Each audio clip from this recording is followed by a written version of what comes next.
আজ আমার বাসায় গেস্ট আসবে, আমার হাজবেন্ডের বন্ধু ওয়াইফ আসবে, ভাবিরা আসবে, তাই ভাবিদের জন্য তেহারি রান্না করতেছিলাম। ভাবিরা তেহারিটা খুব পছন্দ করে, এরকম সাদা তেহারি, তাই ভাবিদের জন্য তেহারি রান্না করতেছিলাম। হ্যালো এভরিওয়ান, আসসালামু আলাইকুম। সবাই কেমন আছেন? আশা করি অনেক ভালো আছেন। আল্লাহর রহমতে আমিও ভালো আছি। আজও আমার বাসায় গেস্ট আসবে, আমার হাজবেন্ডের বন্ধুর ওয়াইফরা, ভাবিরা আসবে। তো ভাবিদের জন্য তেহারি রান্না করতেছিলাম। কি করব আর কি বুঝে পাইতেছিলাম না। এর আগের দিন আমার বাসায় গেস্ট আসছিল, তখন অনেক রান্না হয়েছিল বাসায়, আজকেও গেস্ট আসতেছে। তো ভাবলাম যেহেতু ভাবিরা তেহারিটা পছন্দ করে, ভাবিদের জন্য তেহারিটা রান্না করি।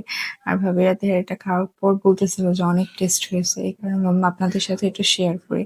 এর আগেও কয়েকটা ভিডিও আমি তেহারির দিয়েছি, কিন্তু ফুললি ভিডিও আমি দিতে পারিনি। তারপর ব্যস্ততার কারণে দেখা গেছে অনেকগুলো ক্লিপ নিতে পারিনি। আসলে ভাবিরা আসলে সময় যে কিভাবে চলে যায়, এত গল্প করতেছিলাম, এর মাঝে মাঝে কাজও করতেছিলাম। তো এই কারণে আসলে অনেকগুলো ক্লিপ নিতে পারিনি। ভাবিরা আসলে ওনাদের সাথে কথা বলতে বসলে মনে হয় সবাই এমনিতেই চলে যায়। তো এই কথার ফাঁকে ফাঁকে কাজও করতেছিলাম, যেটা বললাম।